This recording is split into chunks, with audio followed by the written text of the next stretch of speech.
है, जिसमें इसमें कहा जा रहा है कि यूएपीए की धारा 43D5 जमानत देने के सामान्य प्रावधानों से अलग है। यह न्यायिक जांच को बाहर नहीं करता है या डिफॉल्ट होने पर जमानत से इनकार को अनिवार्य नहीं बनाता है। यह बात यहां पर अपने फैसले में पूरी बात लिखी गई है, वो सारी बातें यहां बताई जा रही हैं और फैसला किस दिशा में जा रहा है यह देखना होगा। लेकिन ये इस वक्त 2 जजों की बेंच फैसला सुना रही है और इसमें साफ साफ कहा जा रहा है कि जमानत बचाव पक्ष के मूल्यांकन का मंच नहीं है, न्यायिक संयम कर्तव्य का परित्याग नहीं है। उचित प्रयोग के लिए न्यायालय को एक व्यवस्थित जांच करनी होगी। क्या जांच से प्रथम दृष्टया अपराध सिद्ध होते हैं? क्या आरोपी की भूमिका का अपराध घटित करने में कोई उचित संबंध है? ये सारी बातें सवालों के हिसाब से कही जा रही हैं, पूछी जा रही हैं, बताई जा रही हैं। ये जो फैसला है, निर्णय है, उस निर्णय में ये जो फैसला सुप्रीम कोर्ट का आ रहा है, इस फैसले में अभी फैसला जो लिखा गया है उसको दोनों जजों की बेंच पढ़ रही है, जिसमें अरविंद कुमार और एनवी अंजारिया हैं। इन दोनों जजों की बेंच इस फैसले को पढ़ रही है। आपको बता दूं कि 2 सितंबर को हाई कोर्ट ने इनकी जमानत याचिका खारिज कर दी थी और उसके बाद सुप्रीम कोर्ट की तरफ रुख किया इन लोगों ने। सुप्रीम कोर्ट में लगातार सुनवाई चली और 10 दिसंबर को फैसला सुरक्षित रख लिया गया था। 10 दिसंबर के बाद आज 5 जनवरी 2026 को फैसले की घड़ी है और फैसला पढ़कर सुनाया जा रहा है सुप्रीम कोर्ट में दोनों जजों की बेंच की तरफ से। आगे क्या चल रहा है? जी, जस्टिस अरविंद कुमार जो है वो उन्होंने यूएपीए की धारा 15 जो है उसके स्वरूप और प्रयोज्यता को पढ़ा, जो आतंकवादी कृत्य को परिभाषित करती है, और फिर ये कहा कि मौत या तबाही के अलावा इस नियम में ऐसे कई काम शामिल हैं जो सेवाओं में रुकावट डालते हैं और अर्थव्यवस्था के लिए खतरा पैदा करते हैं। यानी सिर्फ मौत का ही मामला नहीं है, अगर आप सरकारी काम में बाधा डाल रहे हैं और अर्थव्यवस्था के लिए खतरा पैदा हो रहा है तो वो भी यूएपीए के अंतर्गत आता है। धारा 15 जो है उसको वो बता रहे हैं जस्टिस अरविंद कुमार। जी बिल्कुल बिल्कुल, जस्टिस अरविंद कुमार ही फैसला पढ़ रहे हैं। जस्टिस अरविंद कुमार इस बेंच को लीड कर रहे हैं, इनके साथ हैं एनवी अंजारिया। इन दोनों जजों की बेंच ये फैसला सुना रही है, पढ़ रही है, जिसमें न्यायमूर्ति अरविंद कुमार कह रहे हैं कि यूएपी की धारा जो 15 है उसके दायरे और उसकी जो एप्लीकेबिलिटी है उसको यहां पर बता रहे हैं, उसकी व्याख्या कर रहे हैं, जिसमें आतंकवादी कृत्य को यानी टेररिस्ट एक्ट को परिभाषित किया गया है। टेररिस्ट एक्ट को परिभाषित किया गया, डिफाइन किया गया है। यूएपीए डिफाइनिंग टेररिस्ट एक्ट, यहां पर धारा 15 के तहत, सेक्शन 15 के तहत इसका जिक्र कर रहे हैं और इसके साथ साथ कह रहे हैं कि किसी कृत्य में कोई काम अगर होता है उसमें किसी की मौत होती है या विनाश होता है, ऐसे के इसके अलावा ये प्रावधान उन कृत्यों को भी शामिल करता है जो सेवाओं को बाधित करते हैं और अर्थव्यवस्था के लिए खतरा है, यानी सर्विसेज को बाधित करना, अर्थव्यवस्था को खतरा पैदा करना। इसलिए ये कृत्य, ये धारा 15, यहां 15 का जिक्र कर रहे हैं, ये अलग अलग किसी ढंग से एस्टैब्लिश करने की कोशिश हो रही है कि हम जो निर्णय सुनाने जा रहे हैं वो निर्णय सही कैसे होगा, ये बताने की कोशिश हो रही है। पहले उसको एस्टैब्लिश किया जा रहा है। अमलेंदु जी एस्टैब्लिश किया जा रहा है और ये भी कहा जा रहा है कि जांच सिर्फ इस बात तक सीमित है कि क्या यह कानूनी ढांचे को ध्यान में रखती हुई पहले नजर में सीधे तौर पर शामिल या साजिश करने वाला है और क्या लोगों के तथ्य किसी बदलाव की जरूरत बताते हैं। हम जमानत की अर्जी पर विचार करते समय दोहराते हैं कि रिकॉर्ड से पता चलता है कि हर आरोपी एक ही स्थिति में नहीं है, यानी हर आरोपी की एक ही स्थिति नहीं है। इसका मतलब राजीव जी कि कुछ आरोपियों को जमानत मिलेगी और कुछ को जमानत नहीं मिलेगी, ये समझा जा सकता है अभी तक की बात से। जी बिल्कुल बिल्कुल सही कह रहे हैं और शुरुआत में ही कह दिया था जजेस ने कि चूंकि ये थोड़ा लंबा है, लेंदी है, तो इसलिए ये मैं पढ़ के अभी सुनाऊंगा पहले, फिर फैसला बताऊंगा अपना फाइनली कि बेल यानी जमानत स्वीकार की जाती है, जमानत दी जाती है या नहीं दी जाती है, बेल ग्रांटेड और रिजेक्टेड, ये बात हम बाद में बताएंगे। लेकिन पहले अपनी बात रखना चाह रहे हैं जज, और जजेज यहां पे अपनी बात रख रहे हैं। Justice Arvind Kumar, justice NV Anjaria की बेंच, यहां पर उमर खालिद, मीरन हैदर, गुलफिशा फातिमा और शिफाउर रहमान, इन सब के शर्जिल इमाम, इन सब पर आज फैसला सुनाया जा रहा है। फैसले की घड़ी है। जजमेंट में यह कहा जा रहा है कि प्रत्येक अपील की स्वतंत्र रूप से जांच करना आवश्यक हो जाता है। रिकॉर्ड से पता चलता है कि सभी अपीलकर्ता की दोष सिद्धि समान नहीं है। सहभागिता के क्रम में क्रम के अनुसार न्यायालय को प्रत्येक आवेदन का अलग अलग मूल्यांकन करना होता है। अनुच्छेद 21 के तहत राज्य को लंबी अवधि की पूर्व परीक्षण हिरासत को उचित ठहराना होगा। ये सारी बातें यहां पर, यानी अनुच्छेद 21 के तहत राज्य को लंबी अवधि की पूर्व परीक्षण हिरासत को उचित ठहराना होगा। यह भी कहा जा रहा है 21 के अनुसार कि आपने इतने लंबे अवधि तक इनको अगर आपने कैद में रखा है, हिरासत में रखा है, तो आखिर ऐसा क्या किया, क्या जरूरत थी इनको कैद में रखने की, यह भी आपको यहां पर साबित करना होता है इस 21 के तहत। ये यहां बताया जा रहा है। जजमेंट पढ़े जा रहे हैं कि आखिर आपने प्री ट्रायल कस्टडी जो की है वो कस्टडी आखिर उसकी जरूरत क्यों थी। और इसके साथ साथ ये भी कहा जा रहा है कि इस प्रक्रिया से षड्यंत्र के अभियोजन पक्ष का मामला खारिज नहीं होता। उमर खालिद और शर्जील इमाम अन्य आरोपियों की तुलना में गुणात्मक रूप से भिन्न स्थिति है, यानी कि सबकी स्थितियां उमर खालिद और शर्जील इमाम और ये दोनों जो हैं अन्य आरोपियों की तुलना में गुणात्मक रूप से भिन्न स्थिति में हैं। ये लोग डिफरेंट हैं। उमर खालिद और शर्जील इमाम की बात यहां कही जा रही है कि उमर खालिद और शर्जील इमाम का केस जो है बाकी आरोपियों से अलग है, ये कहा जा रहा है। जी जी जी बिल्कुल ये कहा जा रहा है कि उमर खालिद और जो शर्जील इमाम है इनका केस अलग है और बाकियों के केस अलग हैं। एक तरीके से स्पष्ट कर दिया। अब ये समझ में नहीं आया राजीव जी अभी तक के आदेश से कि शर्जील इमाम और उमर खालिद को जमानत मिलेगी, बाकियों को नहीं मिलेगी, या बाकियों को जमानत मिलेगी और शर्जील इमाम उमर खालिद को नहीं मिलेगी, ये अभी समझ में नहीं आ रहा है। हालांकि उन्होंने स्पष्ट किया है कि इसके जो सभी आरोपियों के साथ एक जैसा बर्ताव करने से प्री ट्रायल डिटेंशन का खतरा होगा, इसलिए इस कोशिश से सरकारी वकील का साजिश का केस खत्म नहीं होता। ये जजमेंट में आया है राजीव जी अभी। जी जी बिल्कुल बिल्कुल बिल्कुल। लेकिन यहां पर साफ साफ दो का नाम लेते हुए यहां जो बताया गया है कि उमर खालिद और शर्जील इमाम दोनों बाकियों से अलग हैं, दोनों का केस बाकियों से अलग है। इसका मायने क्या रखता है? इसका मायने क्या यहां पर सीधे सीधे उमर खालिद और शर्जील इमाम को यहां जमानत नहीं मिलेगी और बाकियों को जमानत मिलेगी, ये होता है या कुछ और होता है? ये सब कुछ देखा जाएगा। लेकिन बहुत ही महत्वपूर्ण फैसले की घड़ी है और इसमें क्या फैसला आता है यह देखना बहुत दिलचस्प है, क्योंकि फैसले की घड़ी इंतजार कर रहे हैं हम कि किसको यहां पर किन किन को जमानत मिलती है, किन किन को जमानत नहीं मिलती है। लेकिन यहां साफ साफ ये समझ में आ रहा है कि आज कुछ को जमानत मिलेगी, कुछ को जमानत नहीं मिलेगी। अभी तक जो इंडिकेशन है यही है। बिल्कुल यही है। और जो राजीव जी उसको विस्तार देते हुए बताया गया है कि बेल पर फैसले के लिए अदालत को यह देखना होगा कि हर आरोपी का क्या रोल है और क्या लगातार हिरासत में रखने से कोई सही मकसद पूरा होता है और इससे प्रोसिक्यूशन का केस कमजोर तो नहीं होता। इस तरह फर्क करना एक कॉन्स्टिट्यूशनल डिसिप्लिन है जो लगाया गया है। उमर खालिद और शर्जील अलग अलग लेवल पर हैं और इसे बराबरी और गलती के मामले में नज़रअंदाज नहीं किया जा सकता। यह कोर्ट की जिम्मेदारी है कि वह बेल की अपीलों की अलग अलग जांच करे ताकि यह देखा जा सके कि प्री ट्रायल लिबर्टी मिलती है या नहीं। लिबर्टी का एक ही समय में बुनियादी महत्व है, कॉन्स्टिट्यूशनल लिबर्टी को अकेले नहीं समझता। अगर बेल स्पेशल कानून के तहत मांगी जाती है तो कोर्ट को जांच को कानून के दायरे में रखने के अलावा और कोई और काम करना होता है। जी जी बिल्कुल बिल्कुल। यानी यहाँ साफ साफ कि कोर्ट को क्या करना चाहिए इस ऐसे वक्त में जब जांच की बात आती है तब क्या करना चाहिए ये यहाँ बताया जा रहा है। लेकिन साथ साथ ये भी है कि उमर खालिद और शर्जील इमाम पर इस वक्त फैसले की घड़ी, फैसला सुनाया जा रहा है और यहाँ कोर्ट अपने हिसाब से, अपने ढंग से अपनी बातें यहाँ रख रहा है और जज जो हैं, दोनों जजों की बेंच अपनी बात यहाँ रख रही है। जमानत पर निर्णय देते समय न्यायालय के प्रत्येक आरोपी के आरोपों पर विचार करना होता है और यह देखना होता है कि क्या निरंतर हिरासत किसी वैध उद्देश्य की पूर्ति करती है और क्या इससे अभियोजन पक्ष का मामला कमजोर होता है। इस प्रकार यह भेद करना संवैधानिक रूप से अनिवार्य है। उमर खालिद और शर्जील इमाम के मामले अलग अलग हैं और समानता और दोष सिद्धि के संदर्भ में इसे नजरअंदाज नहीं किया जा सकता है। न्यायालय का यह कर्तव्य है कि वह जमानत याचिकाओं की व्यक्तिगत रूप से जांच करे ताकि यह देखा जा सके कि क्या पूर्व परीक्षण स्वतंत्रता लागू होती है। स्वतंत्रता मूलभूत महत्व की है। साथ ही संविधान स्वतंत्रता को पृथक रूप से नहीं देखता।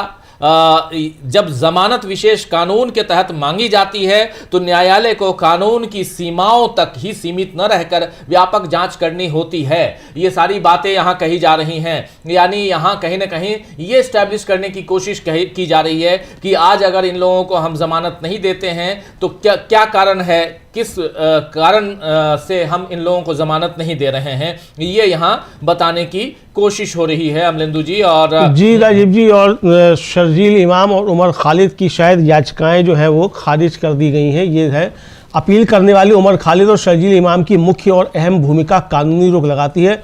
कोर्ट इस बात से सहमत नहीं है कि लगातार जेल में रहने की लिमिट सेक्शन 43D5 को पार कर दी गई है। बेल खारिज।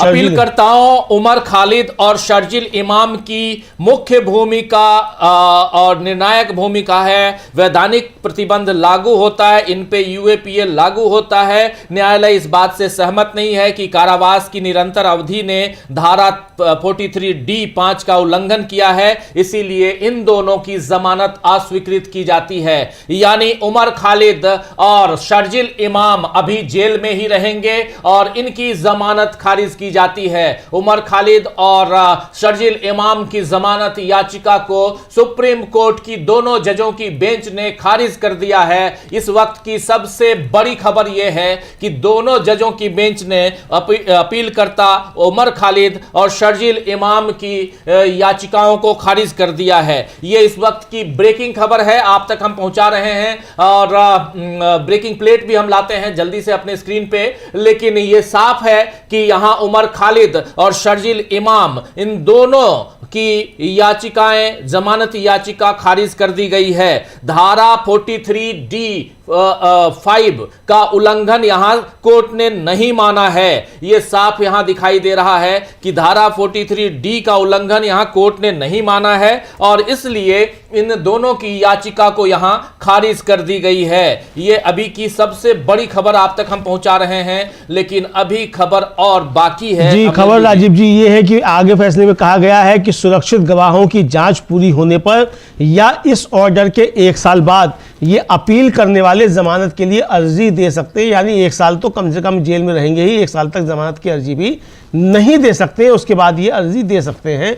ये उस फैसले में और राजीव जी कर दिया, यानी अब इसमें एक चीज और जोड़ दिया गया है। देखिए यहां करेला, उस पर भी नीम चढ़ा। इसी को कहते हैं कि 1 साल तक ये अब री अपील के लिए याचिका भी दायर नहीं कर सकते। यानी यहां साफ साफ कि 1 साल तक ये री अपील भी नहीं कर सकते, यानी साल भर ये जेल में और रहेंगे, उसके बाद जमानत की याचिका दायर कर सकते हैं। इतनी बड़ी खबर यहां पे और इतनी कठोर सजा, ये कह सकते हैं कहीं ना कहीं ये कठोर सजा है, क्योंकि आप न सिर्फ जमानत याचिका खारिज कर रहे हैं बल्कि आप ये भी कह रहे हैं कि आप री अपील नहीं कर सकते हैं। यानी आप इसके लिए अपील नहीं कर सकते हैं जमानत के लिए। तो ये यहां साफ दिखाई दे रहा है कि दोनों जजों की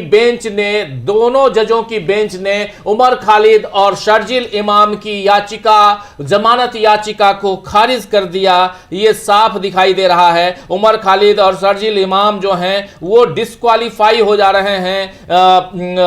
इस जमानत याचिका में साफ साफ कहा गया है कि हम इनको जमानत नहीं दे सकते हैं। ये बात यहां आ रही है अमलेंदु जी। आगे कुछ आगे राजीव जी है कि गुलफिशा फातिमा, मीरान हैदर, शिफा रहमान, मोहम्मद सलीम खान और शादाब अहमद को रिहा किया जाता है, मतलब इनकी बेल ग्रांट की जाती है। इन आरोपियों को जमानत देने से यह नहीं लगता कि उनके खिलाफ आरोप कमजोर पड़ गए हैं। उन्हें नीचे दी गई शर्तों, लगभग 12 शर्तें हैं, पर जमानत पर रिहा किया जाएगा। अगर शर्तों का उल्लंघन होता है तो ट्रायल कोर्ट आरोपियों की बात सुनने के बाद जमानत रद्द करने के लिए आजाद होगा। बिल्कुल बिल्कुल बिल्कुल, यहां पर साफ साफ कहा गया है कि सुरक्षित गवाहों की जांच पूरी होने पर या इस आदेश की तारीख से 1 वर्ष पूरा होने पर यह अपीलकर्ता जमानत के लिए आवेदन कर सकते हैं। 1 साल आज की तारीख से सीधे अब 5 जनवरी 2027 से पहले 5 जनवरी 2027 से पहले उमर खालिद और शर्जील इमाम अपनी जमानत याचिका पर अपील नहीं कर सकते। उमर खालिद और शर्जील इमाम जेल में ही रहेंगे उमर खालिद और शर्जील इमाम। लेकिन गुलफिशा फातिमा, मीरान हैदर, शिफाउर रहमान, मोहम्मद सलीम खान और शादाब अहमद, ये गुलफिशा फातिमा, मीरान हैदर, शिफाउर रहमान, मोहम्मद सलीम खान, शादाब अहमद, इन सबको जमानत दी जाती है, इन सबको जमानत दे दी गई है। लेकिन इसके साथ उमर खालिद और शर्जिल इमाम को बड़ा झटका लगा है। सुप्रीम कोर्ट ने इन दोनों की याचिका खारिज कर दी है। जेल में ही रहेंगे उमर खालिद और शर्जिल इमाम। सुप्रीम कोर्ट से नहीं मिली जमानत, और ना सिर्फ जमानत बल्कि यहां साफ साफ यह भी है कि इन दोनों को अगले साल यानी 5 तारीख तक, और इसमें एक बात यह है कि अगर जांच पहले पूरी हो जाती है तब ये अपील कर सकते हैं, लेकिन जांच पूरी नहीं होती है। जांच कौन पूरी करेगा? वो पूरी करेगा जांच के लिए जो टीम बैठी हुई यानी पुलिस करेगी जांच। लेकिन पुलिस क्या ये जांच चाहती है जल्दी करना? ये भी बड़ा सवाल है। जी बिल्कुल, अगर जांच करना ही चाहती तो इतना अभी तक लंबे समय तक अभी तक चार्जशीट दाखिल क्यों नहीं होती? सप्लीमेंट्री चार्जशीट ही दाखिल हो रही है, और सप्लीमेंट्री चार्जशीट भी नहीं है, एक तरीके से कहा जाए हलफनामा जो है वो दायर किया गया है। तो इसको लेकर तो ये सवाल उठ रहे हैं राजीव जी, और सवालों पर मतलब उठना शुरू हो जाएंगे। हालांकि जजमेंट में ये भी कहा गया है कि कुछ आरोपियों की मुख्य भूमिका और दूसरे आरोपियों की मदद करने वाली भूमिका के बीच के फर्क को नज़रअंदाज करने से मनमानी होगी, यानी मनमानी जो है वो रोकी जाए, तो इसलिए सबकी भूमिका पे अलग अलग विचार किया जाएगा, ये लगता है कहा जा रहा है। जी बिल्कुल सबकी भूमिका पर अलग अलग विचार किया जाएगा। लेकिन जिनको जमानत दी गई है उनमें गुलफिशा फातिमा है, मीरान हैदर है, शिफाउर रहमान है, मोहम्मद सलीम खान और शादाब अहमद, इन सबको जमानत दी जाती है, साफ साफ कोर्ट ने कहा है। लेकिन उमर खालिद और शर्जिल इमाम को जमानत नहीं दी जाती, इनको 1 साल बाद अपील करना होगा। बाकी 5 आरोपियों को राहत दी गई है, 7 में से 5 आरोपी राहत, और इन 5 आरोपियों को जमानत देने से उनके खिलाफ लगे आरोपों में कोई कमी नहीं आती है। उन्हें निम्नलिखित शर्तों के अधीन जमानत पर रिहा किया जाता है, और उसमें लगभग 12 शर्तें हैं जो शर्तें वहां बताई गई हैं। अगर शर्तों का उल्लंघन होता है तो ट्रायल कोर्ट आरोपियों की सुनवाई के बाद जमानत रद्द करने के लिए स्वतंत्र होगा। साफ साफ कहा गया है कि ट्रायल कोर्ट इस जमानत को रद्द करने के लिए सुनवाई के दौरान, सुनवाई के बाद जमानत रद्द करने के लिए ट्रायल कोर्ट जो है वो स्वतंत्र होगा। यानी ये मामला भी ट्रायल कोर्ट को दे दिया गया है। ट्रायल कोर्ट जब चाहे तब इनकी जमानत रद्द कर सकता है। हाँ, ये तो कर सकता है अगर उसका मिसयूज होता है। लेकिन एक साथ और जोड़ी गई है आदेश में राजीव जी कि चाहे कोई खास कानून बनाया गया हो, अदालत उसे लागू करने के लिए मजबूर है। अदालत आइडियोलॉजी के आधार पर नहीं बल्कि कानून को चलाने वाले रोल और मटेरियल के आधार पर आगे बढ़ सकती है। ट्रायल कोर्ट को मामले को तेजी से आगे बढ़ाना चाहिए और प्रोटेक्टेड गवाहों से बिना किसी देरी के पूछताछ की जानी चाहिए। ट्रायल कोर्ट कानून के हिसाब से कार्रवाई को रेगुलेट करेगा। यह पक्का किया जाता है कि ट्रायल समय पर हो और इसे केस की मेरिट पर कोई ऑब्जर्वेशन नहीं समझा जाना चाहिए। जी चाहे कोई विशेष कानून बनाया गया हो, न्यायालय उसका पालन करने के लिए बाध्य है। कोई भी विशेष कानून बनाया गया हो, न्यायालय उसका पालन करने के लिए बाध्य है। न्यायालय विचारधारा के आधार पर नहीं बल्कि कानून के दायरे और उसमें निहित प्रावधानों के आधार पर कार्यवाही कर सकता है। परीक्षण न्यायालय को यानी जांच जो है वो न्यायालय को मामले की सुनवाई शीघ्रता से करनी चाहिए। जांच परीक्षण न्यायालय जो यहां पर मतलब जो ट्रायल कोर्ट है, मेनली ट्रायल कोर्ट को इस मामले की सुनवाई जल्दी से जल्दी करनी चाहिए और संरक्षित गवाहों की जांच बिना किसी देरी से की जानी चाहिए। परीक्षण ट्रायल कोर्ट को कानून के अनुसार कार्यवाही का संचालन करना चाहिए। यह समय पर सुनवाई सुनिश्चित करने के लिए है और इसे मामले की खूबियों पर किसी टिप्पणी के रूप में नहीं समझा जाना चाहिए। यहां साफ साफ सुप्रीम कोर्ट ने कहा है, दोनों जजों की बेंच ने कहा है कि this is ensured for timely trial and must not be constructed as any observation on merits of the case. यहां पर कहा जा रहा है साफ दोनों जजों की बेंच की तरफ से, यानी उमर खालिद और शर्जिल इमाम की जमानत याचिका को खारिज करते हुए 5 अन्य जो आरोपी हैं उनको जमानत दे दी गई है। और ये जो 5 अन्य आरोपी हैं उनमें गुलफिशा फातिमा हैं, उनमें मीरान हैदर हैं, शिफाउर रहमान हैं, शादाब अहमद हैं, इन सबको जमानत दे दी गई है। लेकिन यहां बाकी 5 के अलावा जो मुख्य रूप से 2 हैं उनको जमानत नहीं दी गई है। न सिर्फ जमानत दी गई है बल्कि उनके साथ ये भी कहा गया है कि आप सीधे सीधे 1 साल तक अगर यहां ट्रायल की शुरुआत हो जाती है, जांच पूरी हो जाती है, ट्रायल की शुरुआत नहीं, जांच पूरी हो जाती है, तब यह जमानत की अपील कर सकते हैं, या साल भर बाद यानी सीधे आज की तारीख 2027 यानी 5 जनवरी 2027 तक ये इसी भूमिका में यानी कैद में रहेंगे। यह साफ बताया गया है। उमर खालिद और शर्जिल इमाम को जमानत नहीं दी गई, बाकी सबको जमानत दे दी गई। जी, बाकी सबको जमानत दे दी गई और ये कहा गया कि सबके मामले अलग अलग हैं, सबके मामले एक से नहीं हैं।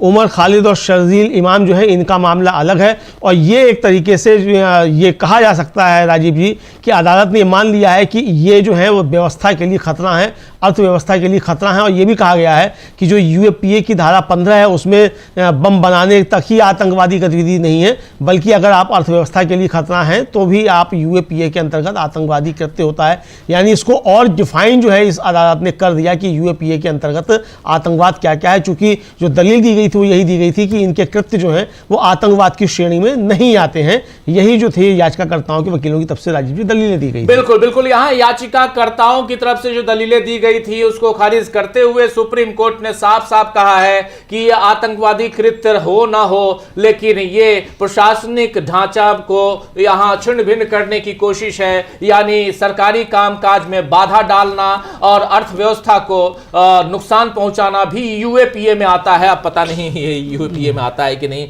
अभी तक तो हम लोगों ने यही समझा था कि यूएपीए का मतलब आतंकवादी गतिविधियों में आप हैं, लेकिन अब अगर आपने इसका मतलब है साफ साफ इस जजमेंट से एक बात साफ समझ में आती है। एक चीज यहां पर सुप्रीम कोर्ट ने रेखांकित कर दी है कि अगर आप कल को कोई प्रदर्शन करते हैं, दुकानें बंद करवाते हैं और शटर गिरवाते हैं, तब भी आपके ऊपर यूएपीए लगवाया जा सकता है, क्योंकि आपको कहा जाएगा कि आपने अर्थव्यवस्था को नुकसान पहुंचाया और आपने सरकारी कामकाज में बाधा पहुंचाया है। यानी सरकारी कामकाज में बाधा पहुंचाना और अर्थव्यवस्था में नुकसान पहुंचाना भी अब यूएपीए के तहत माना जाएगा। ये आज इन दोनों जजों की बेंच ने बता दिया है और इसी आधार पर यहां शर्जिल इमाम को और उमर खालिद को बेल नहीं दी गई है। मुख्य कारण यही है। और इसके साथ साथ यह कहा गया है कि बेल इसलिए नहीं दे रहे हैं कि इसकी जांच भी पूरी हो। ये दोनों मुख्य आरोपी हैं और साथ साथ जांच पूरी हो जाएगी तो ये जमानत के लिए अपनी याचिका फिर से दायर कर सकते हैं।